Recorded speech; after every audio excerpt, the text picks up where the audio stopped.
بسم الله الرحمن الرحيم. الحمد لله نحمده ونستعينه ونستغفره ونؤمن به ونتوكل عليه ونعوذ بالله من شرور أنفسنا ومن سيئات أعمالنا من يهده الله فلا مضل له ومن يضلل فلا هادي له ونشهد أن لا إله إلا الله وحده لا شريك له ونشهد أن محمدا سيدنا ومولانا محمدا عبده ورسوله صلى الله تعالى عليه وآله وسلم. وما أصابكم من مصیبت فبما کسبت أيديكم، جو کچھ تم کو مصیبت پہنچتی ہے وہ تمہارے گناہوں سے پہنچتی ہے. آج کا جو مضمون ہے گناہوں اور اس کے اثرات پہ ہے، اور جو ہمارا اس کے بارے میں سوچ ہوتی ہے اس پہ. یہ جو قرآن پاک کی آیت کا ایک مطلب پورشن ہے کہ مصیبت جو پہنچتی ہے انسان کو اپنے گناہوں سے پہنچتی ہے، تو اس کے لیے ایک جو عمل ہے وہ تو وہی ہے کہ انسان توبہ استغفار کرے اور اپنے اعمال کا خیال کرے. اور یہ مطلب تقریباً ہر وقت ہی ہوتی ہے، لیکن اب اس کو ایک ہے کہ سننا اور ایک ہے کہ اس کو سمجھنا اور سمجھ کے ساتھ اس پہ عمل کرنا. اور سمجھنے کی جو مثال ہے وہ یہ کہ انسان اس سے آخری والا مطلب نکالے. جو حضرت ثانی رحمۃ اللہ علیہ نے اس کی مثال دی، اور حضرت شاہ صاحب بھی اس کی یہ مثال دیتے ہیں کئی دفعہ، کہ ایک صاحب تھے جو ہدایہ کتاب ہے جو مدارس میں پڑھائی جاتی ہے علماء کرام کو، تو وہ اس کے حافظ تھے، اور ایک صاحب نے ہدایہ جو کتاب تھی سمجھ کے پڑھی ہوئی تھی. تو وہ جو حافظ تھے ان کو اس پہ تھا بھی کہ مطلب میں نے پوری ہدایہ مجھے حفظ ہے، مجھ سے کہیں سے پوچھو مجھے آتا ہے. تو ایک صاحب نے ایک مسئلہ دریافت کیا، تو ہدایہ والے حافظ نے کہا کہ یہ والا مسئلہ ہدایہ میں نہیں ہے، اور جو اس کو سمجھے ہوئے تھے تو انہوں نے کہا کہ یہ مسئلہ ہدایہ میں ہے. تو انہوں نے کہا کہاں ہے، مجھے تو پوری یاد ہے، اس میں تو نہیں ہے. تو انہوں نے ان کو بتایا کہ جی ہدایہ میں فلانی جگہ پہ یہ لکھا ہوا ہے، فلانی جگہ پہ یہ لکھا ہوا ہے، فلانی جگہ پہ یہ، تو 3 کنڈیشن سیٹسفائی ہوتی ہیں اس مسئلے کی، تو اس وجہ سے اس کا مطلب یہ نکلتا ہے. تو پھر ان کو سمجھ آ گئی کہ ہاں کہ اس کو یعنی جس طرح سمجھنا بھی ضروری ہے. اسی طرح یہ گناہ والا ہے کہ ایک تو اس کے بارے میں بہت سی لوگوں کی سوچ ہوتی ہے. ایک تو وہ ہے کہ جو گناہ کو گناہ نہیں سمجھتے. یہ تو بہت خطرناک بات ہے. یعنی یہ پہلی جو عقلی اور کانسیپٹ والی بات ہے کہ مثال کے طور پہ کئی لوگ تو یہ جو عقائد والی چیزیں ہوتی ہیں ان کے اندر بھی یعنی عقل لڑاتے ہیں، اور یہ آج کل بہت کامن ہو گیا ہے میڈیا کے دور کی وجہ سے. بلکہ پہلے ہم جب باہر تھے اور وہاں پہ لوگ اپنے بچیوں سے ملوانے کے لیے ہمیں لے کے جاتے تھے نا، کہ ان سے آپ بات چیت کریں، ان کے ذہن میں ہوتا تھا کہ جن پہ اچھا اثر پڑے گا صحبت صالحین والا. تو ہم جب ان سے یہ باتیں سنتے تھے فرشتوں کے بارے میں، آخرت کے بارے میں، جنت دوزخ کے بارے میں، تو ہم بہت اللہ کا شکر ادا کرتے تھے کہ شکر الحمدللہ پاکستان میں ایسے حالات نہیں ہیں اور بچوں کے یہ والے کانسیپٹ خراب نہیں ہیں. لیکن ابھی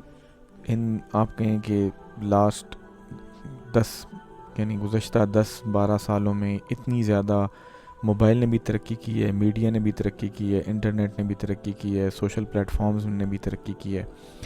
تو اس وجہ سے یہ چیزیں بھی یعنی وہ ایمبیگوس ٹائپ یا مشکوک ٹائپ ہو گئی ہیں کہ وہ لوگ کئی دفعہ والدین کی وجہ سے یا کسی وجہ سے اس کو کہہ نہیں رہے ہوتے، لیکن جب آپ ان کو دل میں، جب ان کا کیونکہ عمل اس طرح نہیں ہوتا، اور آپ جب دل میں ان سے وہ کرتے ہیں تو وہ پھر ظاہر کر دیتے ہیں کہ جی میں تو اس کو دل سے مانتا ہی نہیں ہوں، یا ان کی وجہ سے کر رہا ہوں. یا کئی جس طرح خواتین ہیں وہ پردہ کر رہی ہوتی ہیں، اور وہ والدین کی وجہ سے جس وقت شادی ہوتی ہے اور اگر میاں اس طرح نہ ہو یعنی، تو وہ سب سے پہلے یہی کام کرتی ہیں کہ پردہ اتارتی ہیں. وہ ان کے ذہن میں وہ یہی کہتے ہیں کہ ہم تو مجبوراً پھنسے ہوئے تھے ادھر والدین کی وجہ سے، یا بہت جھگڑا ہوتا تھا اس وجہ سے ہم تو اس کو یعنی دل سے مانتے ہی نہیں ہیں. اور اسی طرح کئی لوگوں کی داڑھی ہوتی ہے، اور جب وہ ان کو موقع ملتا ہے یا انڈیپینڈنٹ ہوتے ہیں تو سب سے پہلے وہ داڑھی کاٹتے ہیں. یا کئی دفعہ 5 وقت کے نمازی بچے ہوتے ہیں، حافظ قرآن ہوتے ہیں، وہ جیسے ہی وہ انڈیپینڈنٹ ہوتے ہیں تو چونکہ دل میں ان کی وہ چیز نہیں ہوتی تو وہ سب سے پہلے یہ دونوں چیزیں چھوڑتے ہیں. تو ایک تو یہ کہ دل کا اس پہ ہونا، اور یہ جو چیزیں ہیں یہ خالی زبردستی کے عمل سے نہیں آتی ہے. جو ابھی حضرت نے اس کے لیے جو الفاظ استعمال کیے نا کہ پڑھا ہوا اور گناہ ہوا، کہ گناہ ہوا مینس کہ سمجھا ہوا، اس کے لیے آپ کو الگ سے ٹائم نکال کے ان کے یہ کانسیپٹ کلیئر کرنے ہوں گے. اور اس کی میں ایک مثال دیتا ہوں جو خود ہمارے ساتھ ہوئی ہے اور بڑی ٹائم ضائع کر کے یہ بات سمجھ آئی ہے. وہ یہ کہ جس وقت وہ بچے کو حفظ کا کرنا تھا تو پہلے سال کا کیا تو والد صاحب نے مجھے کہا کہ اس کی ذہن سازی کی ہے تم نے پہلے؟ تو میں نے کہا نہیں. تو اس کی ہم نے کہا کہ ٹھیک ہے. پھر اس کی ایک سال اس کی ذہن سازی کی. پھر جب وہ چلا گیا اور ادھر جا کے بھی اس کی پرفارمنس اچھی نہیں تھی تو ہمارے جو مدرسے کے قاری صاحب تھے تو انہوں نے کہا کہ اس کے لیے آپ جو یہ حفاظ کرام کے فضائل والی کتابیں ہوتی ہیں تو آپ وہ لیں اور اس کی تعلیم شروع کریں تھوڑا سا ٹائم نکال کے اس کو اس کے فضائل بتائیں اور کچھ. کیونکہ جس وقت یہ اندر سے کنونس ہوگا تو اس کے بعد یہ محنت کرے گا, ورنہ تو ہم زبردستی کریں گے, مار کٹائی کریں گے, پڑھے گا, جب نہیں کریں گے تو نہیں پڑھے گا. تو پھر وہ کی تو اس سے اتنا ذہن بنا. اور پھر یہ کہ وہ جب چیز افیکٹو ہوئی تو پھر وہ روزانہ کا اس کا ذہن بنانا شروع کر دیا کہ جس کی یہ فضائل ہیں, یا تم نے خود کرنا ہے, یا اللہ کے لیے پڑھنا ہے, یا اللہ سے مدد مانگنی ہے اس کے لیے. تو وہ جب ذہن سازی ہوتی ہے ساتھ تو پھر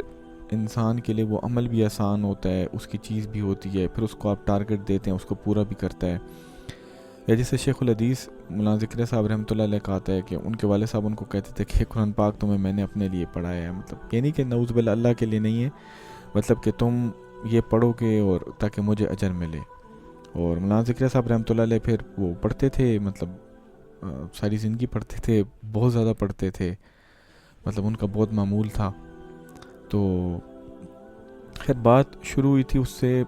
ذہن سازی سے. اب کوئی کہے کہ جی میں صرف نماز روزہ کروں اور یہ کروں, اس سے نہیں. جب ذہن سازی کرنی ہے, جیسا کل کی تعلیم میں بھی تھا کہ سلبی اور جلبی اعمال, کہ کچھ چیزیں ہیں جن میں آپ نے یعنی اسپیسیفک ایکشن لینا ہے اس کو ٹھیک کرنے کے لیے. وہ چیز یہ میں نہیں کہتا کہ دعاؤں سے کام نہیں ہوتا, صلاۃ الحاجت کی نماز سے, تہجد کی نماز سے, یا ہم جیسا 2 رکعت نفل پڑھتے ہیں, اس سے بہت کام ہوتے ہیں, اس میں بڑی طاقت ہے اور اللہ تعالیٰ فائدہ بھی پہنچاتا ہے. لیکن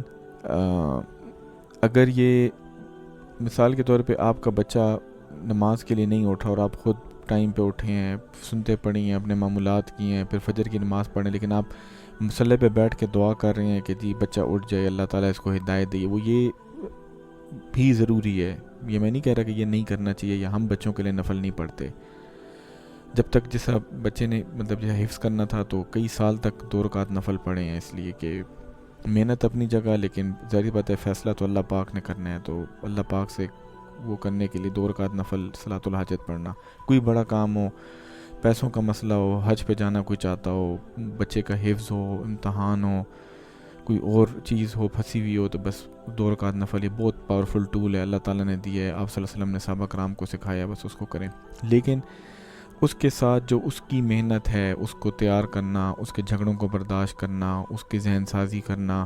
اس کو نماز کا پابند کرنا, اس کی یہ جو تجوید ہے اس کے اوپر محنت کرانا, اس کے لہجے کے اوپر محنت کرانا, مطلب یہ الگ سے کام ہے. یعنی یہ دعاؤں سے مطلب نہیں ہوتے. دعا تو کرنی ہے آپ نے, لیکن پریکٹیکلی اس میں ان پٹ ڈالنا ہے. اسی طرح اگر آپ کا بچہ کنونس نہیں ہے تو آپ اس کو خالی دعاؤں پہ یا کسی کے اوپر نہیں چھوڑ سکتے کہ جی میں نے فلانے سے کہا ہے دعا کا, تو یہ ٹھیک ہے دعا اثر کرتی ہے, اللہ تعالیٰ اسباب بناتے ہیں, میں اس کو نعوذ باللہ دعا کی نہ قدر ہی نہیں کر رہا, لیکن اسباب سے بے تناہی ہے بالکل, اس کو چھوڑ, وہ ظلم ہے. وہ ایک طرح کا فرار کا رستہ ہے کہ آپ چونکہ بات کرنا مشکل ہے, ذہن سازی کرنا مشکل ہے, والدین اس کے بارے میں پڑھنا نہیں چاہتے. میں ایک مثال دیتا ہوں کہ یہ جس طرح آج کل جو بچوں کے ذہن میں, ظاہر سی بات ہے میڈیا ہر وقت ہر بچے کے ہاتھ میں موبائل یا ٹیبلٹ ہے, یا وہ اسکول میں جاتا ہے, اس کے ذہن اس کے ہاتھ میں نہیں بھی ہے تو اسکول تو جائے گا نا. بلکہ مجھے پچھلے دنوں کی بات ہے کہ ویسے ہی عبداللہ مطلب بات کر رہا تھا تو کہتا ہے کہ یہ آپ لوگ کیوں کہتے ہیں اسکول میں نا یا لوگوں کے سامنے کہ جی یہ اس کے والدین خراب ہیں یا ان کا بچہ گالیاں دیتا ہے. تو میں نے کہا کہ تم نے ایسی بات کیوں کی ہے؟ تو اس نے کہا, اس نے 2-3 بچوں کا کہا کہ وہ جب تک گھر میں تھے تو کوئی گالی نہیں دیتے تھے اور قرآن پاک بھی پڑھتے تھے سب کو, جب اسکول جانا شروع کیے ہیں تو انہوں نے وہ گالیاں بھی سیکھ لی ہیں اور گالیاں بھی دیتے ہیں اور جھگڑے بھی کرتے ہیں. تو کہتے ہیں وہ تو اسکول سے بندے گندی باتیں سیکھتے ہیں. تو اس نے ہے چھوٹا تھا لیکن اس نے بات کی میں نے کہ تمہاری بات ٹھیک ہے، یعنی اس کو میں نے اس پہ جھڑکا نہیں کہ تم، یعنی لوگ جو کہتے ہیں تو اس کی بات ٹھیک ہے کہ جس طرح کا ماحول ہے تو اس طرح یعنی بندہ یا بچہ غلط باتیں سیکھتا ہے تو اس لیے اس کا ایکسپوجر ہوگا. اسی لیے وہ اگر آپ نے اس کو خود اللہ پاک کے بارے میں، آپ صلی اللہ علیہ وسلم کے بارے میں، ختم نبوت کے بارے میں، فرشتوں کے بارے میں، آخرت کے بارے میں، نیکی اور گناہ کے کانسیپٹ کے بارے میں، توبہ کے بارے میں، یہ چیزیں آپ نے خود اس کو نہیں بتائیں تو وہ اسکول سے وہ سیکھ کے نہیں آئے گا یا لوگوں سے، وہ اسکول سے اس کے بارے میں شکوک و شبہات اور غلط باتیں سیکھ کے آئے گا، یہ غلط کانسیپٹ. دیکھیں ایک صحیح کانسیپٹ پکا والا ذہن میں ہو تو اس کو وسوسہ بھی زائل نہیں کر سکتا، اور اگر ایک غلط وسوسہ پہلے آ گیا تو اس کو ٹھیک کرنے کے لیے آپ کو 10-15 دلیلیں بھی کئی دفعہ دینی پڑتی ہیں اور وہ بات سمجھ نہیں آ رہی ہوتی. اچھا یہ اس میں جو محنت والی بات ہے، وہ محنت والی بات یہ کہ والدین نہ خود یہ سیکھتے ہیں کہ دین کے بارے میں سیکھیں اور اس لحاظ سے کریں، اور ان کو کمیونیکیشن سکلز بھی نہیں آتی، اور ان کا گیپ بھی ہوتا ہے کہ بچہ ایک سے دوسری بات پوچھے تو باپ جو ہوگا وہ شاؤٹ کرے گا یا غصہ کرے گا کہ جاؤ جاہل، یہ ہو سکتا ہے کہ 1-2 تھپڑی لگا دے اس کو، یا ماں ہوگی تو وہ بھی چیخنا چلانا شروع کر لے گی ایسے ہی، یا اس کو غصہ کرے گی یا مار کٹائی کرے گی، اس کی فرسٹریشن نکالے گی. تو اگر آپ خود سیکھیں یہ تو چونکہ ضروری چیزیں ہیں، ورنہ ہمارے علماء کرام نے کتابیں بھی لکھی ہیں اس بارے میں، اور ایسے لوگ بھی ہیں، اور اگر آپ کو خود نہیں آتا تو ایسے لوگوں کے پاس بچوں کو لے کے جائیں جن کو آتا ہے، اور ان سے ان کی تسلی کروائیں. جس طرح انسان میں ایک ابھی مثال دیتا ہوں، کوئی یہ دنیا کی مثال ہے، اس سے آپ کو اس کی امپورٹنس سمجھ آئے گی کہ ادھر پشاور میں مطلب کئی اس طرح ہوتا ہے کہ پوری فیملیز میری پیشنٹ ہوتی ہیں. تو ایک فیملی ہے، وہ ان کے 2 مطلب بیٹے تھے، تو وہ لائے ان کو، تو وہ ان کی میں ایک روٹین آپ کو بتاتا ہوں کہ صبح اسکول جانا، پھر گاڑی میں نا ان کا کھانا جاتا ہے، وہ گاڑی میں بیٹھ کے کھانا کھاتے ہیں، اس کے بعد وہ فٹ بال کلب ہے ان کا، تو 2 گھنٹے ادھر رہتے ہیں یعنی اس کی پریکٹس کے لیے، سپورٹس کے لیے. پھر وہاں سے ان کو کیا نام ہے، اور ان کا پتہ نہیں گاڑی میں ملک شیک پڑا ہوتا ہے کیا، وہ پیتے ہیں، اور اس کے بعد وہ پھر ٹیوشن جاتے ہیں، پھر ٹیوشن سے فارغ ہو کے رات کے ٹائم گھر آتے ہیں، اس کے بعد کھانا کھا کے سو جاتے ہیں، پھر صبح دوبارہ اسکول کی روٹین. یعنی وہ انہوں نے دنیا کے لیے کہ ان کو سپورٹس بھی سکھانی ہے تو اس کے لیے بھی کلب ہے، ٹیوشن والی چیز ہے تو اس کے لیے بھی کلب ہے، اکیڈمی ہے، کہ مینس کہ انہوں نے ہر چیز کا ارینجمنٹ کیا ہوا ہے. اور یہ اور اس پہ ضروری بھی نہیں ہے کہ جی آپ اسکول میں یا اکیڈمی میں پڑھا رہے ہیں تو وہ کامیابی حاصل ہوگی، 100% شور نہیں ہے، یا اس سپورٹس کلب میں جا رہے ہیں تو وہ انہوں نے ورلڈ لیول کا سپورٹ سٹار بننا ہے، تو اس کی کوئی کامیابی یقینی نہیں ہے، لیکن اسباب کے رخ میں کر رہے ہیں. تو دین والی جب یہ چیزیں آتی ہیں تو لوگ صرف بس ہم نے دعا کر لی ہے کچھ، تو اسباب کے رخ میں محنت نہیں کرتے، اور اسباب کے رخ میں محنت ضروری ہے، کیونکہ جو چیز محنت سے وابستہ ہے وہ محنت سے ہی ہوگی، جو بات کرنے سے ٹھیک ہوگی وہ بات کرنے سے ٹھیک ہوگی. اسی طرح اگر آپ کا بچہ نماز کے لیے نہیں اٹھتا تو آپ نے اس کو پہلے پیار سے سمجھانا ہے، پھر عمر بڑی ہو جائے گی تو سزا دینی ہے، یا اس کو پھر مار کے نماز پہ لگانا ہے. اور جو یہ کرتے ہیں تو اس کا، یہ میں نہیں کہتا یہ آسان کام ہے، یہ مشکل کام ہے، اس کے لیے سیکھنا بھی پڑتا ہے، مطلب دماغ پر سٹریس بھی آتا ہے. یا یہ جس طرح عورتیں بچوں کو جب یہ یعنی پیمپر چھڑوانے ہوتے ہیں جس کو پوٹی ٹریننگ کہتی، تو وہ بڑا ایک دماغ پہ بڑا بوجھ والا ٹائم ہوتا ہے، کہ ہو سکتا ہے وہ بیچاری پکی سوئی ہو رات کو، اس حالت میں اس کو 3-4 دفعہ اٹھ کے اس کو لے جانا ہو، لیکن چونکہ اس نے بچے کو ایک اچھی چیز پہ ٹرین کرنا ہے تو اس کے لیے وہ تکلیف برداشت کرتی ہے. تو اسی طرح دین کے لیے ٹرین کرنے کے لیے تکلیفیں برداشت کرنا یہ بہت فائدے کا سودا ہے، اور یہ آپ کا یعنی کل سرمایہ اس پہ بچ جاتا ہے. اچھا اس میں یہی جو ابھی آیت پڑھی ہے دوبارہ پڑھ لیتے، ماں اصابکم من مصیبت فبما کسبت ایدیکم ویعفو عن کثیر، ٹھیک ہے. اور جو مصیبت تم کو پہنچتی ہے تمہارے گناہوں سے پہنچتی ہے، اور اللہ تعالیٰ بہت سے گناہوں کو درگزر فرما دیتے ہیں. اچھا یہاں پہ ایک بات ہے کہ یہ جو پہلے بھی آیت پڑھی ہے کہ جو مصیبت ہے وہ گناہوں کی وجہ سے آتی ہے، اور اللہ تعالیٰ یعنی بہت سے گناہوں کو معاف بھی فرما دیتے ہیں. تو پھر یہ یعنی ایک ہی ساتھ ہی آیت میں یہ بھی ہے کہ گناہوں کو معاف بھی فرما دیتے ہیں، پھر گناہوں میں یعنی پہ جو مصیبت آتی ہے وہ بھی سزا کے طور پہ آتی ہے، یا جو بھی. تو یہ کیوں ہوتا ہے؟ تو اس کا جو علماء کرام نے لکھا ہے کہ جس وقت ہم لوگ گناہوں میں منہمک ہو جاتے ہیں، یعنی کہ بس ہم گناہوں میں یعنی وہ روزانہ کے حساب سے کرنا شروع کر دیتے ہیں. اور اس میں نے جسے بات جہاں سے شروع ہوئی تھی پھر دوبارہ وہی والی بات آ گئی کہ ایک تو ایسا کانسیپٹ ہے کہ جس وقت کوئی انسان گناہ زیادہ کرنا شروع کرتا ہے تو وہ اپنے آپ کو اس میں ریلیکس کر لیتا ہے کہ یہ تو میری مجبوری ہے، یہ تو میں نے کرنا ہے، یا میرے پاس اور حل نہیں ہے یہ کچھ. تو اس وقت وہ اپنے آپ کو کئی دفعہ بری کرنے کے لیے یا ریلیکس کرنے کے لیے کوئی دلیلیں بھی ایسی بنا لیتا ہے. تو وہ بہت خطرناک ہے، کیونکہ وہ پھر انسان کو اگر مثال کے طور پہ کوئی زکوٰۃ نہیں دیتا ہے تو کہتا ہے نہیں زکوٰۃ میں تو ریلیکسیشن ہے، یہ تو ایسے ہی تھا یا وہ تھا، یا اس کو اسلام سے وہ کرنے کی کوشش کرتی ہے. تو یہ باتیں خطرناک اس لیے کہ یہ اللہ بچائے کہ اگر کانسیپٹ کا خرابی ہے تو یہ کفر تک بھی لے جا سکتی ہے. یا جس طرح کہ لوگ کہتے ہیں کہ جی بد نظری گناہ نہیں ہے، یا پردہ کرنے سے کچھ نہیں ہوتا، یا ایک نماز چھوٹ جائے تو کچھ نہیں ہوتا، یا اتنی سختی نہیں ہے اسلام میں، یہ مولویوں نے بنائی ہوئی. اس قسم کی باتیں آئے دن لوگوں سے، دفتر والوں سے، رشتہ داروں سے سنتے ہوں گے. یہ چیزیں خطرناک ہیں. اور سیکنڈ سٹیج پھر وہی آتی ہے کہ جب گناہ میں بندہ منہمک ہو جاتا ہے تو اس کا گناہ کا جو اس کے اوپر بوجھ یا اثر آتا ہے وہ آنا ختم ہو جاتا ہے. اور یعنی جو اس کے اوپر پھر تنبیہیں ہیں یا وعیدیں ہیں تو اس کو پھر وہ بھی فیل نہیں ہوتی. یعنی اس کا نا اثر جس طرح وہ آتا ہے نا ایک اور جگہ کہ اس کے لیے گناہ ایسے ہی ہے کہ جیسے ناک پہ مکھی بیٹھی اور اڑا دیا. یعنی وہ اس کرتے ہوئے کچھ فیل ہی نہیں ہوتا کہ ہم نے گناہ کیا ہے. اللہ تعالیٰ بچائے، یعنی یہ مجھے بھی بچائے، باقی لوگوں کو بچائے کہ یہ ایسی سٹیج پہ نہ آئے. تیسری بات یہ ہوتا ہے کہ اس کو پھر جب وہ اس حد تک اس کو لائٹ لے لیتا ہے تو اس طرح اس کو اس کے اوپر افسوس بھی نہیں ہوتا، ندامت بھی نہیں ہوتی، توبہ کی توفیق بھی نہیں ہوتی. اور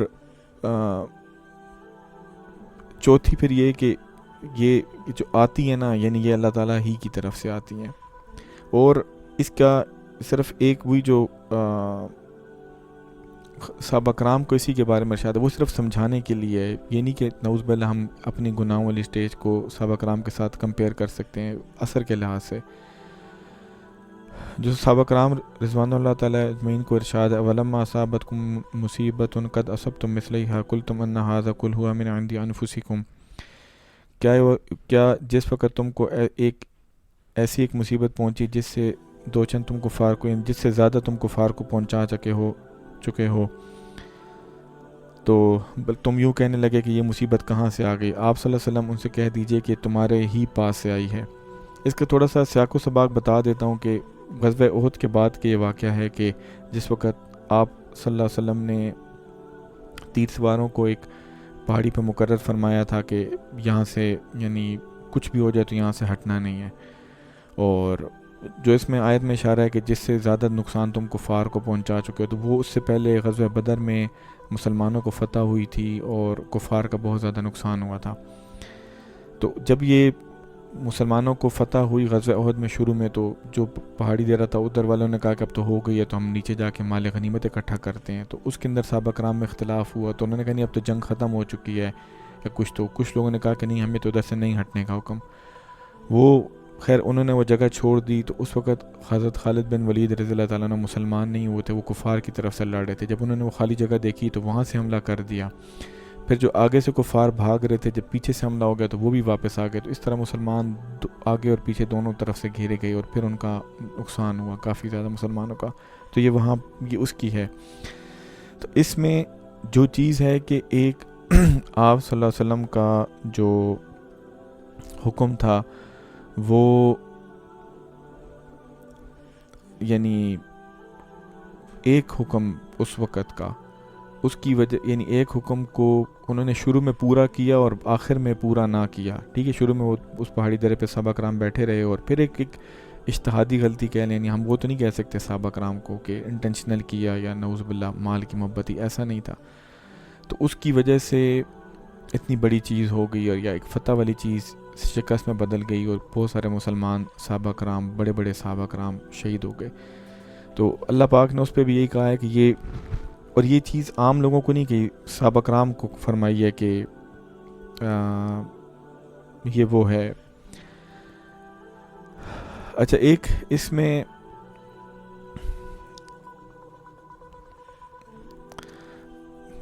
لوگ اس میں نا تھوڑا سا اس کانسیپٹ میں جب ان کو اللہ معاف کرے یہ غلطی والا یا وہ والا کانسیپٹ آتا ہے تو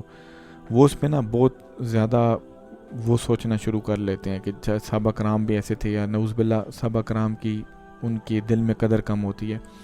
یہ بات میں ایز اے کانسیپٹ اس لیے کلیئر کر لیتا ہوں کہ یہ پچھلا جو خواتین کا بیان تھا اس میں بھی یہ بات آئی تھی. وہ تو آپ صلی اللہ علیہ وسلم کے وہ جو کھجور والے اور تعبیر والے واقعے سے آئی تھی کہ لوگ کئی دفعہ، یہ میں نے بتایا نا کہ آج کل کے یہ میڈیا کی وجہ سے لوگ بہت اعتراض کرتے ہیں، تو وہ کہتے ہیں کہ جی آپ صلی اللہ علیہ وسلم کو کیوں نہیں یہ پتہ تھی، وہ تو نبی تھے، یا ان کا تو علم اللہ پاک کی طرف سے آتا ہے، یا جو ہم کہتے ہیں کہ اتنا زیادہ علم اللہ پاک نے آپ صلی اللہ علیہ وسلم کو دیا ہے تو یہ کھجوروں والی بات کیوں نہیں پتہ تھی. تو دیکھیں، ایک تو آپ صلی اللہ علیہ وسلم کو اللہ تعالیٰ نے یعنی اپنے سے ملانے والا علم دیا تھا، ٹھیک ہے، اور دوسری بات کہ اس علم کے مقابلے میں یہ والا علم کہ باغبانی کس طرح کرنی ہے، کھیتی باڑی کس طرح کرنی ہے، مچھلیاں کس طرح پکڑنی ہے، یہ علم بہت کم ہے اس کے مقابلے میں. تو اس لیے اس کا سوچنا ہی ٹھیک نہیں ہے. اسی طرح صحابہ کرام جو ہیں، تو اگر ہم اس دور کے لوگوں کی بات کرتے ہیں، یعنی آج کل کے لوگوں سے کمپیئر نہیں کرتے، کہ ہم کہیں کہ اگر بزرگی میں کہیں تو حضرت عمر بن عبدالعزیز رحمۃ اللہ علیہ بھی بہت وہ تھے، حضرت اویس کرنی رحمۃ اللہ علیہ بھی تھے. یہاں تک کہ جو ان دونوں کا پوچھا گیا شیخ عبد القادر جیلانی رحمۃ اللہ علیہ سے، تو انہوں نے کہا کہ جو حضرت ان کے مقام کے بارے میں، تو انہوں نے کہا کہ حضرت امیر معاویہ رضی اللہ تعالیٰ عنہ کے گھوڑے کی جو ناک میں گرج جاتی ہے اور وہ اس یعنی پانی کے ساتھ شامل ہوتی ہے، تو انہوں نے کہا کہ ان کا مقام اس کے برابر بھی مطلب نہیں ہے، اور یہ کمپیریزن ہی نہیں ہے. یا اگر ہم علم کے لحاظ سے لیں تو کئی جو بدوی صحابہ کرام جو حضرت نے مثال دی ہے، حضرت تھانوی رحمۃ اللہ، میں وہی مثال دیتا ہوں کہ انہوں نے لکھا ہے کہ اگر علم کے لحاظ سے دیکھا جائے تو امام ابو حنیفہ رحمۃ اللہ علیہ کا حدیث شریفہ کا علم، فقہ کا علم بہت زیادہ تھا. اور ایک جس طرح بدوی صحابی کا آتا ہے کہ وہ مدینہ منورہ میں آئے تو انہوں نے مسجد میں پیشاب کر دیا، تو انہوں نے لکھا کہ وہ ٹھیک ہے ایک غلطی تھی اور صحابہ کرام نے مطلب پھر پانی ڈال کے اس کو صاف کر دیا، لیکن ہم یہ نہیں کہہ سکتے کہ جی ان کا مقام کم تھا یا امام ابو حنیفہ رحمۃ اللہ علیہ کا علم زیادہ تھا. بس جو مراتب اللہ پاک نے طے کر دیے وہ صحابی تھے، انہوں نے ایمان کی حالت میں آپ صلی اللہ علیہ وسلم کو دیکھا، آپ صلی اللہ علیہ وسلم کے ساتھ ٹائم گزارا. یہاں تک کہ جنہوں نے آپ صلی اللہ علیہ وسلم کی بیٹی حضرت زینب رضی اللہ تعالیٰ عنہ کو شہید، اس سے کہ گھوڑے سے گرایا تھا تو وہ اس کے بعد اسی زخم سے وہ شہید ہو گئی، تو ان کو بھی آپ صلی اللہ علیہ وسلم نے معاف فرما دیا کہ بس اسلام لے آؤ تو ٹھیک ہے ختم. تو ان کا بھی مقام آج کل کے یا اس پرانے دور کے بڑے سے بڑے ولی اللہ سے، بڑے سے بڑے عالم سے، فقیہ سے، یہاں تک کہ امام ابو حنیفہ، امام مالک، امام شافعی رحمۃ اللہ علیہ سے اوپر ہے. اس لیے یہ ایز اے کانسیپٹ ذہن میں ہونا چاہیے کہ یہ نہ ہو کہ کوئی صحابہ کرام کی اس طرح کی، کیونکہ لوگوں کو آج کل اتنا ذہنی فطور ہو چکا ہے کہ صحابہ کرام کے بارے میں بھی بات کی جائے تو وہ اس سے بھی نہ ان کے اندر نعوذ باللہ کیڑے نکالنا شروع کر دیتے ہیں، یا آپس میں جیسے وہ ہر چیز کے اوپر، دین کے اوپر، ہیلتھ کے اوپر کامنٹ کرتے ہیں. تو یہ نہیں، صحابی یعنی جن صحابی کو یعنی ابھی اسلام لائے ہیں، کچھ بھی نہیں پتہ، وہ بڑے سے بڑے عالم، بڑے سے بڑی ولی اللہ سے وہ ہے افضل ہیں، اور ان کی یہ جو افضلیت والی چیز ہے وہ ان کی صحبت ہے آپ صلی اللہ علیہ وسلم کے ساتھ. اور یہ جو صحابہ کرام کے بارے میں جو اتنی ابھی تفصیل سے بات ہوئی ہے، اس کا چونکہ دین کی حفاظت منظور ہے، اس لیے اللہ پاک نے جس طرح آپ صلی اللہ علیہ وسلم کی زندگی کو محفوظ کی ہے، اسی طرح صحابہ کرام کی زندگی کے پہلوؤں کو بھی کافی حد تک محفوظ کیا ہے، اور وہ اسی لیے کہ یہ دین کی حفاظت کے لیے. اور اگر یہ والی اس چیز کی حفاظت نہ ہو تو دین کے بارے میں آپ کو خیالات، شبہات، اس طرح کی چیزیں آ جاتی ہیں. بلکہ ایک عالم کا آتا ہے کہ ان سے کسی نے اسی بارے میں پوچھا نا، صحابہ کرام کے آپس میں جو جیسا حضرت علی رضی اللہ تعالیٰ عنہ، حضرت امیر معاویہ، یا حضرت علی رضی اللہ تعالیٰ عنہ اور حضرت عائشہ رضی اللہ تعالیٰ عنہ کہ ان کے آپس کے، تو انہوں نے کہا کہ یعنی ان کے بارے میں تمہیں مطلب نہیں بتاتا، اور انہوں نے کہا کہ تم سے پوچھے تو میرا نام لینا. یہاں تک انہوں نے کہا کہ اگر آخرت میں بھی پوچھا جائے تو میرا کہہ دینا کہ اس نے نہیں بتایا تھا، کیونکہ انہوں نے کہا کہ ہمارا اس میں کام نہیں ہے، اس میں وہ آپس کے لوگ تھے ایکول، تو انہوں نے جو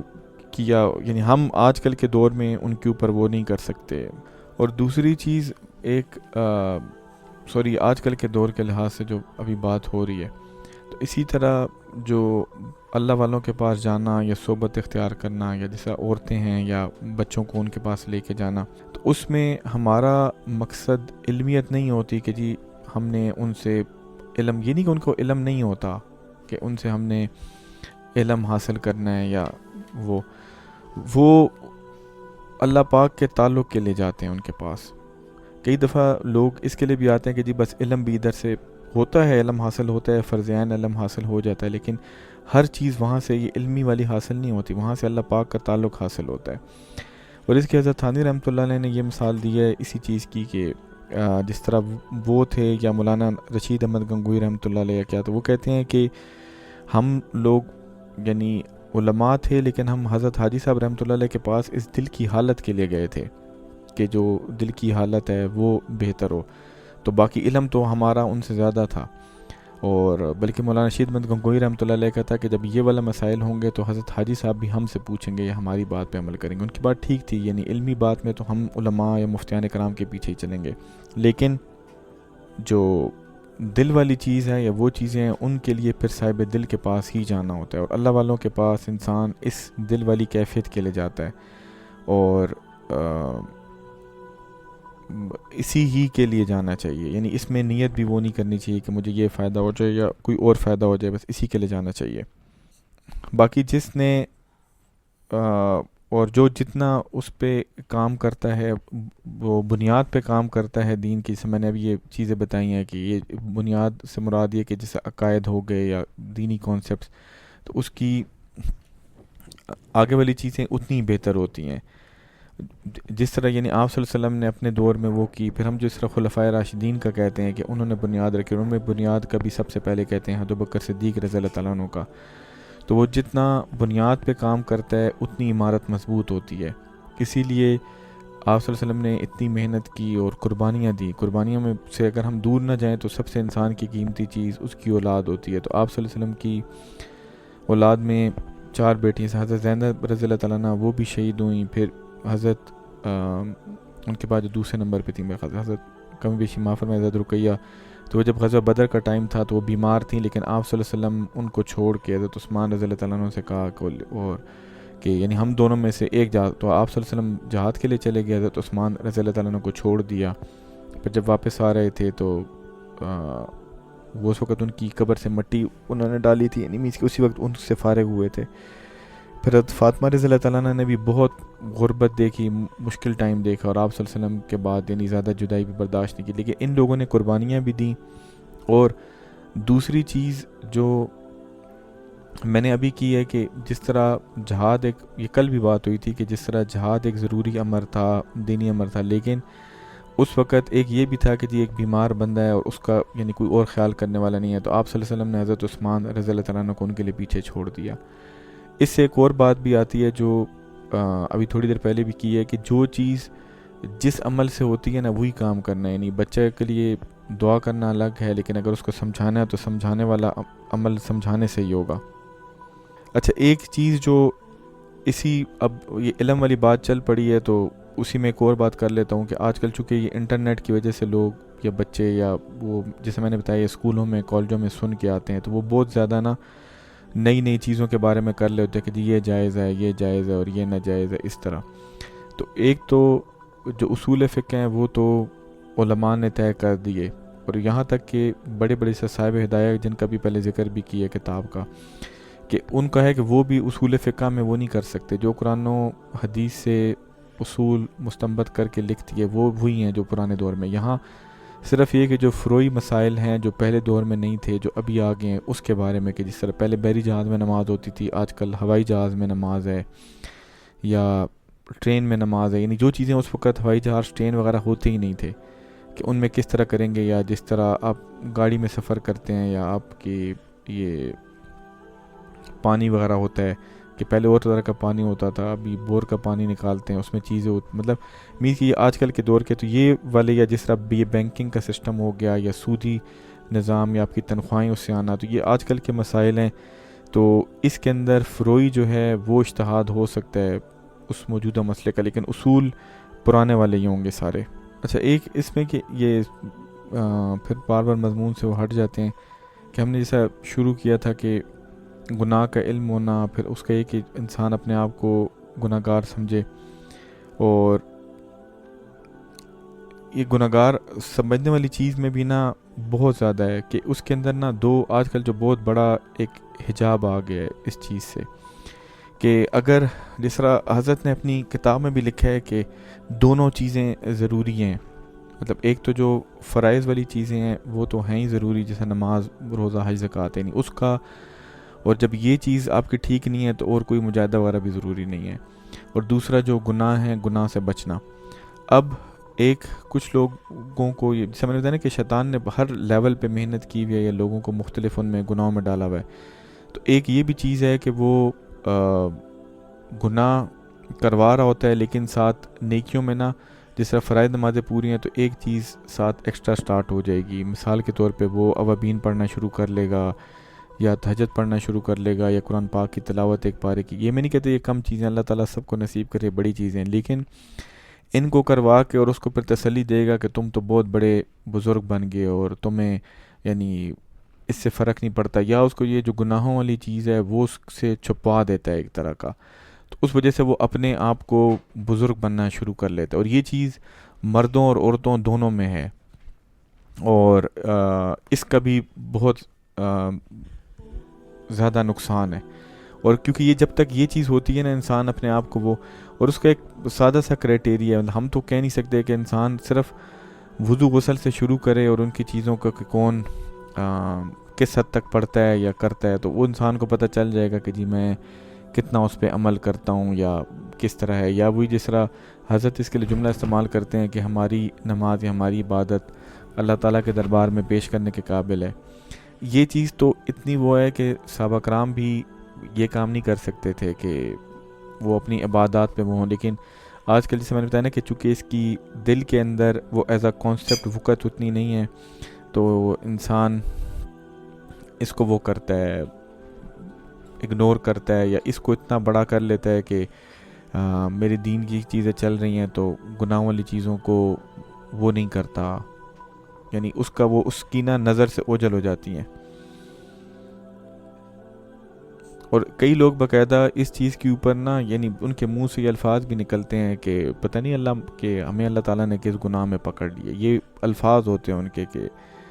تو یعنی ان کو اپنا آپ اتنا مقدس یا اچھا لگ رہا ہوتا ہے کہ ان کو یہ اس پہ بھی ہوتا ہے کہ پتہ نہیں ہمارے اوپر مصیبت آئی کیوں ہے، یا اب مطلب اللہ ہم نے ایسا کیا کر لیا ہے کہ اللہ تعالیٰ ہم سے ناراض ہو گئے یا ہمیں پکڑ لیا نا گناہوں کا، یا وہ کہتے ہیں کہ ہم تو نماز روزہ کرتے ہیں اور گناہوں سے بچتے ہیں، اور یہ تو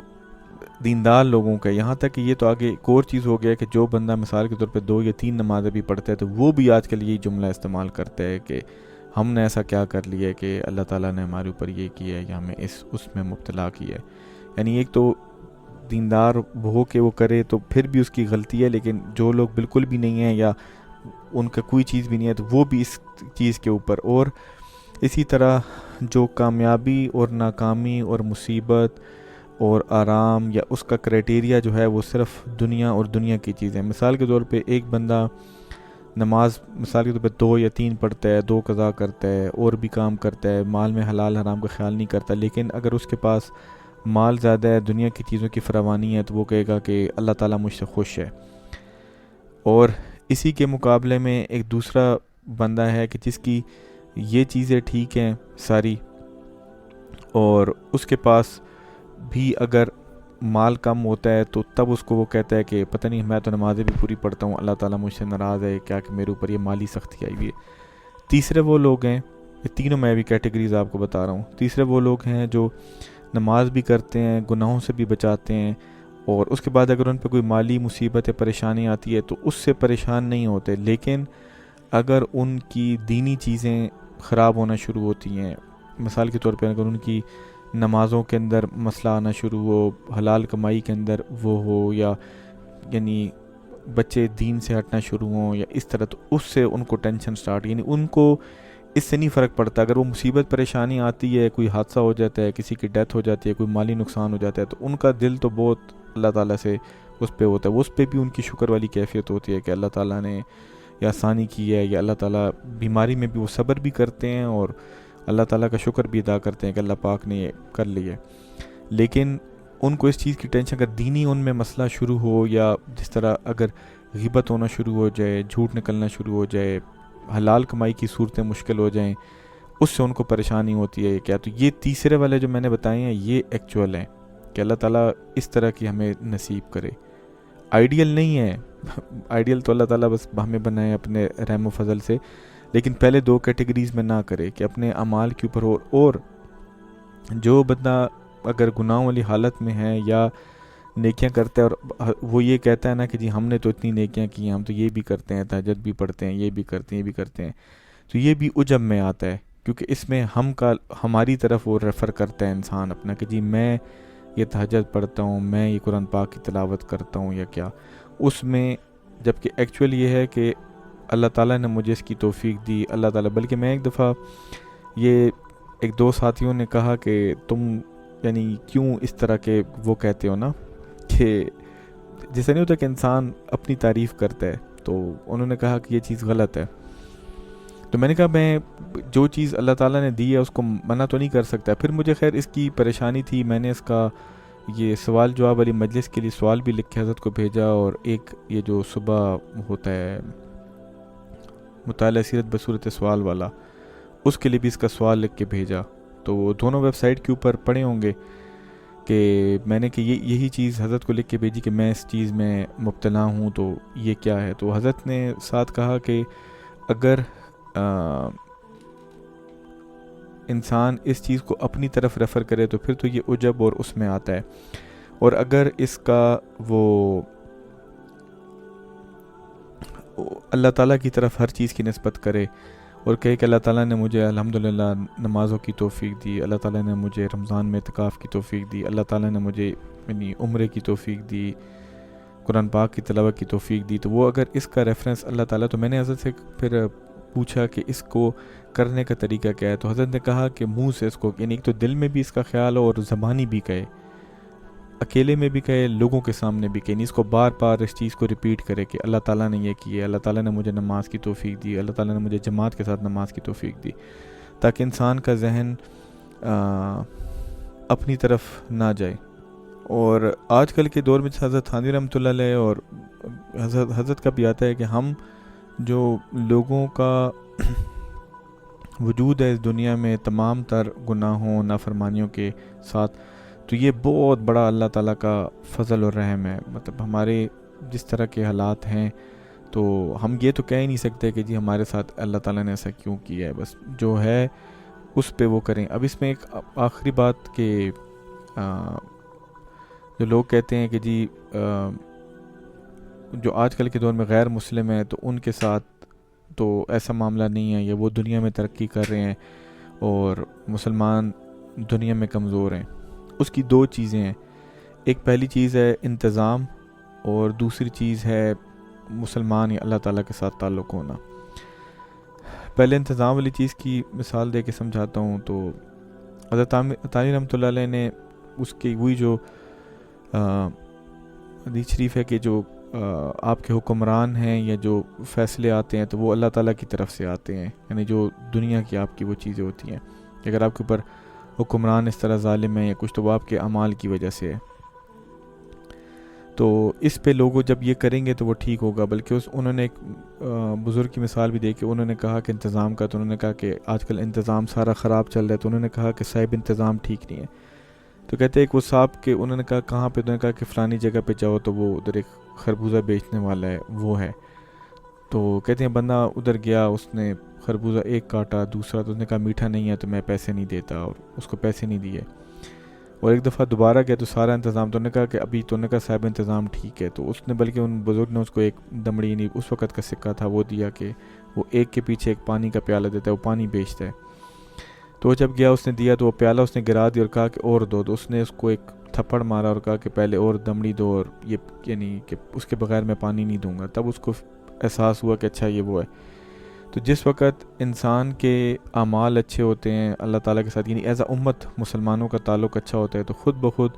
مسلمانوں کے حالات اچھے ہوتے ہیں اور دنیا میں ان کو فتح بھی ملتی ہے, عزت بھی ملتی ہے. اور اس کی جو عملی مثال ہے جو علماء دیتے ہیں وہ صحابہ کرام کی ہے کہ صحابہ کرام رضوان اللہ تعالیٰ علیہ اجمعین، کیونکہ ان کی ساری محنت دین کے لیے تھی، غلبہ دین کے لیے تھا، جہاد دین کے لیے تھا، تو باوجود دنیا کے لیے محنت نہ کرنے کے ان کو اللہ تعالیٰ نے دنیا میں سرخروئی دی تھی، عزت بھی دی تھی، یعنی لینڈ بھی دیا تھا اور سب کچھ تھا. اور جس وقت یہ چیز ختم ہوئی تو اللہ تعالیٰ نے ان پہ انہی کو لوٹنے والے یا ان کو تنگ کرنے والے حکمران مسلط کر دیے. دوسری چیز جو ہے وہ انتظام ہے، اور یہ جس طرح پچھلے ہفتے بھی بات ہوئی تھی کہ انتظام ہوگا تو یعنی اگر دنیاوی طور پہ آپ انتظام کے ساتھ چلیں گے ان چیزوں میں، جیسے میں نے ابھی خاتون کا بتایا ان کے بچوں کا کس طرح انتظام انہوں نے رکھا ہوا ہے، اسکول کا، پھر اکیڈمی کا، بچوں کے سپورٹس کلب کا، یا ہر چیزوں کا. تو جس طرح دنیا کے لیے اگر انتظام سے کرتے ہیں تو اس کا فائدہ ہوتا ہے، اسی طرح جو اگر یہی انتظام والی صفت انسان دین کے کاموں میں بھی اپلائی کرے تو اس کا بھی فائدہ ہوگا. ایک یہ بات ہوگی انتظام والی، اور دوسری چیز ہے کہ مسلمان ہونا. تو جس طرح حضرت نے لکھا ہے کہ ایک انسان کا کوئی قریبی ہو اور وہ غلطی کرے تو جو اس کا بہت امپورٹنٹ ہو تو اس کو غلطی کی بہت بڑی سزا مل سکتی ہے، اور جو ایک عام بندہ ہے جس کا کوئی ویلیو نہیں ہے وہ کام نہ کرے تو ہو سکتا ہے اس کو وہ چھوڑ دے یا اس کو کنسیڈر بھی نہ کرے. تو مسلمانوں کو چونکہ اللہ پاک نے آخرت میں جنت کا وعدہ ہے یا جنت دینی ہے، تو وہ تھوڑی سی بھی غلطی کرتے ہیں یا اللہ تعالیٰ سے دوری کرتے ہیں تو اللہ تعالیٰ ان کو دنیا میں اس کی وہ دیتا ہے. یعنی کہ آخرت میں تو مسلمان ہی کامیاب ہیں، لیکن دنیا میں تو اسی طرح ہوگا. اور ایک اللہ تعالیٰ کا اور بھی نظام ہے کہ اللہ پاک نے آج کل یہ پردہ پوشی والا نظام رکھا ہوا ہے کہ ہمارے کوئی گناہ کسی کے سامنے ظاہر نہیں کرتا. ورنہ پہلے کچھ امتوں میں تو یہ تھا کہ ان کے دن کے گناہ شام کے ٹائم اور رات والے گناہ دن کے ٹائم ان کے دروازے پہ نہیں لکھے ہوتے تھے. تو یہ تو اللہ تعالیٰ نے بہت ہمارے ساتھ وہ کیا ہے. اور اس میں بھی ایک نا ہماری سمجھنے کے لیے بات ہے کہ آج کل ہم جس طرح گناہ ہوتا ہے نا تو لوگ دوسرے لوگوں کی گناہوں کی ٹو میں ہوتے ہیں کہ جی فلانا کیا کرتا ہے. خاص طور پہ عورتوں کا تو یہ بہت بڑا مسئلہ ہے. یعنی ان کو اپنے سگے بچوں کی فکر نہیں ہوگی اور دنیا جان کی عورتوں کی اور ان کے بچوں کی یا ان کے میوں کی یا ان کی کمائیوں کی یا اور ان کی گاڑیوں کی یا اس کی فکر ہوگی صرف دنیا کے لیے. اور اپنے آپ کو بھی خراب کرتی ہیں، ان لوگوں کو بھی خراب کرتی ہیں، حسد بھی رکھتی ہیں، کینہ بھی رکھتی ہیں، ویسی بیٹھی ہوں گی اور بدوائیں دیں گی. یعنی کوئی کام بھی نہیں ہوگا کہ ہائے فلانے کی گاڑی ٹوٹ جائے، فلانے کا یہ ہو جائے، فلانے کے بچوں کو یہ ہو جائے. میں کئی دفعہ پریشان ہو جاتا ہوں کہ انہوں نے تمہارا کیا بگاڑا ہے. تو ویسے ہی بس عورتوں پہ یہ فیزز آتے ہیں. نہیں بندہ ان سے سنتا ہے، بندہ پھر اس وقت بندے کو فیل ہوتا ہے کہ ان کے جو اپنے حالات ہیں یا جو ان کے اپنے مسائل ہیں اس کی وجہ ہی ہے کہ ان کے اندر اتنا زیادہ کینہ بغض بھرا ہوا ہے اور ان کی اللہ کی مخلوق کے بارے میں اس طرح کی نیت ہے. تو اللہ پاک نے دنیا میں ہی ان کو ایک طرح کا عذاب میں مبتلا کر دیا کہ ان کے پاس سب کچھ ہونے کے باوجود وہ ان چیزوں میں مبتلا ہیں اور اپنا نقصان کر رہی ہیں. اور ورنہ آئیڈیل تو یہ ہونا چاہیے کہ انسان کی جس وقت اپنے اوپر نظر ہوتی ہے کچھ تو اس کے بعد اس کو کوئی سے ایک انسان خود بیمار ہونا اور اس کے بعد اس کو کوئی کہے کہ جی فلانا ہے، تو اس کو چونکہ اپنی بیماری کی اپنے علاج کی اتنی فکر ہوتی ہے کہ اس کو باقیوں کی فکر نہیں ہوتی. تو اسی طرح انسان اپنے آپ کو اگر ٹھیک کرنا چاہے، اپنی اصلاح کی فکر ہو تو اس کے بعد وہ باقیوں کو نہیں سوچے گا کہ میں یعنی اس کے اندر یہ گناہ ہے. وہ کہے گا میں تو ٹھیک ہوں، اللہ تعالیٰ مجھے ٹھیک کرے، میری نمازیں ٹھیک کرے. تو یہ بہت خطرناک، لیکن یہ مرض بھی آج کل بہت زیادہ ہے کہ وہ اس طرح لوگ یعنی اس طرح کی چیزوں میں وہ کرتے ہیں اور جو ضروری چیزیں ہوتی ہیں ان کو اگنور کرتے ہیں. ضروری چیزوں کا سے مراد یہ ہے کہ ایک جس طرح کہ علماء نے کتابوں میں بھی لکھا ہے کہ اگر کسی کا کوئی بڑا گناہ ہو، جیسا ہے نا کہ نماز بے حیائی کے کاموں سے روکتی ہے، تو اگر کوئی اس قسم کے کام میں مبتلا ہے تو یعنی باقی چیزوں کے ساتھ، اور اگر وہ ٹھیک نہیں ہو رہا تو سب سے پہلے آپ جیسے ہم کہتے ہیں نا کہ بیک ٹو دا روٹ، جڑوں تک جائیں. تو آپ سب سے پہلے اس کی نماز کا دیکھیں دوبارہ سے، یا اسے کہیں اسے وضو غسل کے فرائض پوچھیں. مردوں کے اندر بھی یہ مسئلہ ہوتا ہے کہ ان کا وضو غسل نہیں ہوتا اور عورتوں کے اندر بھی یہ مسائل ہوتے ہیں، ان کے پردے یا ستر کے مسائل ہوتے ہیں جس وجہ سے نمازیں نہیں ہو رہی ہوتی، اور پھر وہ کہتے ہیں کہ جی ہمارے اوپر کوئی اثر نہیں آ رہا، کیونکہ وہ ان کی بیسکس ہی خراب ہوتی ہیں. اور یہ ہے آج کل. اور میں بتا رہا ہوں کہ اس طرح کی بے وضو ٹائپ، بے غسل والی یا بغیر یا ستر پردے والی نمازوں کے ساتھ بھی ان میں اتنا ہوتا ہے کہ ہم نے تو اتنی نمازیں کی ہیں، یہ کی ہیں، تو پتہ نہیں اللہ تعالیٰ نے ہمارے ساتھ یہ کیا کیا ہے، یا ہمارے اوپر یہ مصیبت یا پریشانی کیوں لائے. اور مصیبت اور پریشانی کا بھی میں نے بتایا کہ وہ ان لوگوں کی صرف دنیا کی مصیبت اور پریشانی ہوتی ہے، جو اصل آخرت والی مصیبت یا پریشانی ہوتی ہے اس کو یہ لوگ پریشانی نہیں سمجھتے. اور اب اگلی چیز جس طرح نماز کا ہے کہ یہ ہو گیا، پھر اس کے ساتھ یعنی نماز میں ریاکاری نہ ہو، خشوع خضوع ہو، یہ تو لوگ سوچتے ہی نہیں ہیں، مطلب یہ تو اس کے بعد کی چیزیں آتی ہیں. اور اس کے پھر آگے کی بھی چیزیں ہیں کہ خشوع خضوع کا جیسا کچھ یہ بھی ہوا ہے کہ آپ یعنی اس کی پلاننگ کریں، اور یعنی اس لحاظ سے کہ آپ کو وہ ایسا نہیں ہوتا کہ نماز کے اندر خیالات نہ آئیں. باقی ایک لوگ نماز کے اندر خیالات کے بھی کرتے ہیں، تو وہ آ جانا وہ نہیں ہے. اس کا روکنے کا طریقہ یہی ہے کہ ہمیں جیسے حضرت بتاتے تھے کہ آپ نماز سے 3 منٹ 5 منٹ پہلے چلے جائیں، یا جن نمازوں کے ساتھ جیسے ہے نا کہ ظہر کے ساتھ پہلے 4 سنتیں ہوتی ہیں، یا عصر کے ساتھ وہ تو ضروری نہیں ہے لیکن 4 سنتیں ہوتی ہیں، یا عشاء والی بھی. تو آپ جب پہلے مسجد میں 5 منٹ پہلے پہنچ جائیں گے اور آپ پہلے 4 رکعت 2 رکعت پڑھیں گے، تو آپ کا ذہن ایک نماز کی طرف متوجہ ہو جائے گا. پھر آپ کے چونکہ پہلے سے نماز کے موڈ میں چلے جائیں گے، ورنہ آپ مثال کے طور پہ اس وقت بھاگتے بھاگتے مسجد آئے، یا گاڑی کھڑی کی اور لاک کی اور فوراً بھاگ کے پہنچے، تکبیر اولیٰ نکل گئی آپ کی یا کچھ، تو آپ پہلی 2 رکعتوں تک تو اس پرانے فیس سے ہی باہر نہیں آ رہے ہوتے ڈرائیونگ کے یا اس سے نا. تو وہ تو اپنے ذہن کو حاضر کرنا. یا اسی طرح عورتوں کا ہے کہ وہ بے شک جس مصلی پہ بیٹھتی ہیں تو بالکل یہ نہیں کہ آخری ٹائم پہ نماز کے شک ہی ہو کہ نماز پوری ہوگی کہ نہیں ہوگی، نہیں اتنا آخری ٹائم پہ عورتیں نماز پہنچا لیتی ہیں. ورنہ وہ پہلے کر لیں 2 رکعت نفل پڑھ لیں یا کوئی ایک تسبیح کر لیں، تو ان کا ذہن اتنا فوکس ہو جائے گا کہ اس کے بعد وہ نماز پڑھیں گی تو زیادہ ٹائم ان کا نماز میں لگے گا. ایک چیز.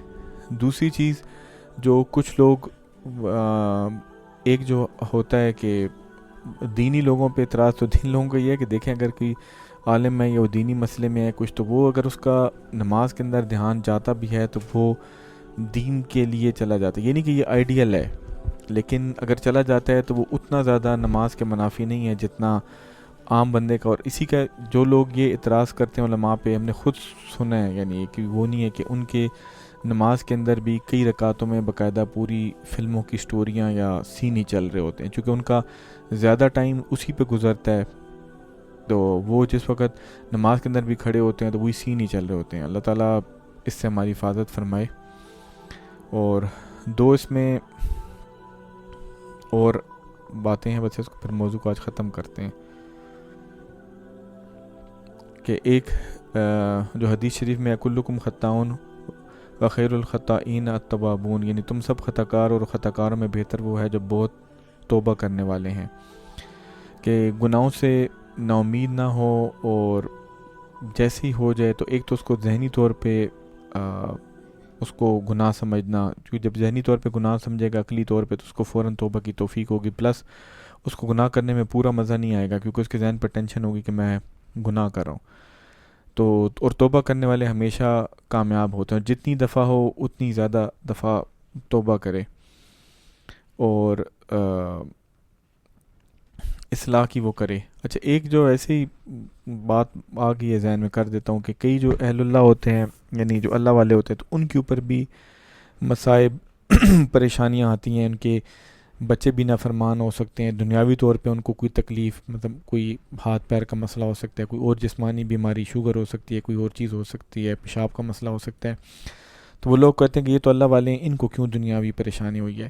تو ان کو پہلی بات کہ یہ جو دنیاوی پریشانی ہے، تو آپ کو ان اللہ والوں کی دل کی کیفیت نہیں پتہ کہ اس بیماری یا پریشانی کی وجہ سے وہ کتنے ریلیکس ہیں، یا ان کو کتنا فائدہ ہے، یا ان کو کتنا اللہ تعالیٰ کے ساتھ تعلق نصیب ہوا. وہ تو ہم لوگوں کو اس سے مسئلہ ہو رہا ہوتا ہے. تو اور اس کی استقامت تو باقی انشاءاللہ یہ اس کا تھوڑا سا رہتا ہے، بس اس کی باقی چیزیں انشاءاللہ اگلے اس میں کریں گے. اللہ تعالیٰ میں گناہوں کی سمجھ بھی دے، گناہوں سے بچائے بھی، اور اس پہ گناہ پہ استقامت نہ دے، کیونکہ ہر گناہ کے اپنے سیکویلے ہوتے ہیں. تو وہ خیر اس کو انشاءاللہ اگلے اس پہ کمپلیٹ کر لیں گے. اور اللہ تعالیٰ جو دین کا کام ہو رہا ہے اس کو قبول فرمائے، جہاں جہاں مسلمان ہیں ان کی حفاظت فرمائے، اور حضرت کو کامل صحت دے اور ان کا فیض کو پوری دنیا میں عام فرمائے۔ صلی اللہ تعالیٰ علی حبیب خیر خلقی محمد و علیہ وصحبہ اجمعین برحمتک یا ارحم الراحمین۔